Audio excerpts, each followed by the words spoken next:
Meskipun takut, Natasha mencoba untuk mengabaikan si sosok itu dan mencoba memejamkan matanya. Namun perlahan dia merasakan ada sesuatu yang menekan perutnya. Kayak ditindihin gitu lur. Dan ketika dia membuka matanya, ternyata si sosok menyeramkan itu sudah berada di atas perutnya lur. Ya Allah.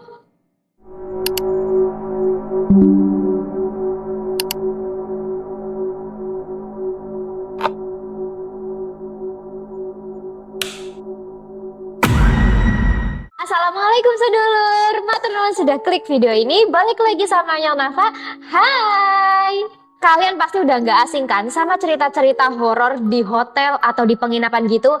Wah, itu nggak ada lawan sih seremnya. Nah, yang ada nih lur, cerita dari sedulur kita yang bernama Natasha. Jadi dia tuh diganggu sama sosok yang serem banget, bahkan gangguannya itu sampai secara fisik lur. Ih, bahaya banget nggak sih? Nah, makanya nonton video ini sampai selesai, jangan kemana-mana. Yuk langsung aja check it out. Jadi kejadiannya itu ketika Natasha hendak pergi ke sebuah acara bersama rekan-rekan kerjanya. Sekitar jam 11 malam, Natasha tiba di Jakarta dan mendarat di bandara untuk menuju ke Sulawesi Selatan. Nah, berhubung semua rekan kerjanya itu laki-laki dan hanya Natasha aja yang perempuan, makanya di hotel yang untuk penginapannya nanti, Natasha ini harus tinggal di satu kamar sendirian. Nah, sebelum mendarat, teman-temannya Natasha itu bilang kalau hotel yang nanti bakalan mereka pakai untuk penginapan itu tuh angker terkenalnya lur. Tapi Natasha mengabaikan saja omongan teman-temannya itu, kayak ya udahlah biasa aja gitu kan, paling cuman rumor doang. Singkat cerita, sesampainya di hotel, Natasha ini masih merasa normal karena memang gak ada apa-apa lur. Dia pun masuk kamar, beres-beres dan bersiap untuk istirahat. Saat mau tidur, Natasha ini kan meredupkan lampu di koridor kamarnya. Nah, di sana dia melihat di ujung lorong kamar tidur itu ada sebuah jendela yang tertutup oleh kain tirai atau korden. Nah, sebelumnya ya lur ya, teman-temannya itu pada ngingetin si Natasha untuk jangan membuka jendela itu. Nah, pas Natasha ini mau tidur, tapi terus dia bangun lagi karena tiba-tiba dia tuh kayak diserang rasa penasaran yang sangat-sangat kuat tentang si jendela itu lur. Dia cobalah buka tirai itu ya kan. Nah, dilihat ternyata di sana tuh cuman ada dinding kayu aja lur. Natasha coba buka jendela dan melongok ke arah bawah. Dan ternyata di sana ada sebuah pipa air yang besar dan panjang. Nah, terus dia ini ngambil senter untuk ngecek di pipa airnya itu. Pokoknya entah kenapa ya lur ya, pada saat itu si Natasha ini benar-benar dikuasai rasa penasaran yang sangat amat kuat ketika itu. Dia cek kedalaman pipa itu dengan cara menjatuhkan barang ke dalam si pipa itu dan gak lama terdengar bunyi cetak gitu. Terus ya udah gak ada apa-apa, kayak gitu aja gitu kan. Kan heran gitu kan, gak ada apa-apa kok. Terus kenapa teman-teman yang lain tuh pada ngelarang dia untuk ngebuka jendela itu ya kan. Sedikit kecewa dan merasa konyol, Natasha akhirnya menutup kembali jendela itu dan berjalan ke arah kamar. Dia kemudian masuk kamar dan mencoba untuk tidur.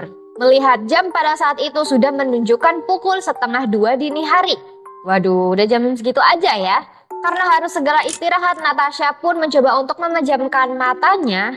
Tetapi entah kenapa ya lur ya, matanya dia itu menangkap ada sebuah gumpalan atau bola berwarna hitam di sudut kamarnya.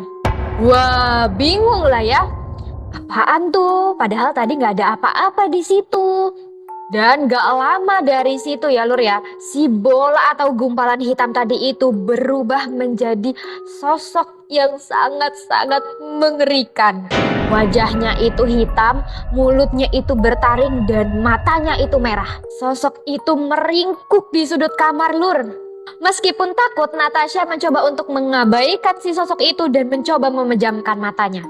Namun perlahan dia merasakan ada sesuatu yang menekan perutnya, kayak ditindihin gitu lur.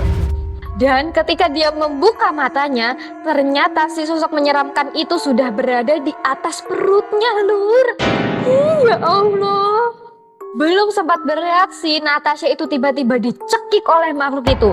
Dan pada saat itu juga Natasha benar-benar bisa melihat lebih jelas rupa makhluk menyeramkan itu lur.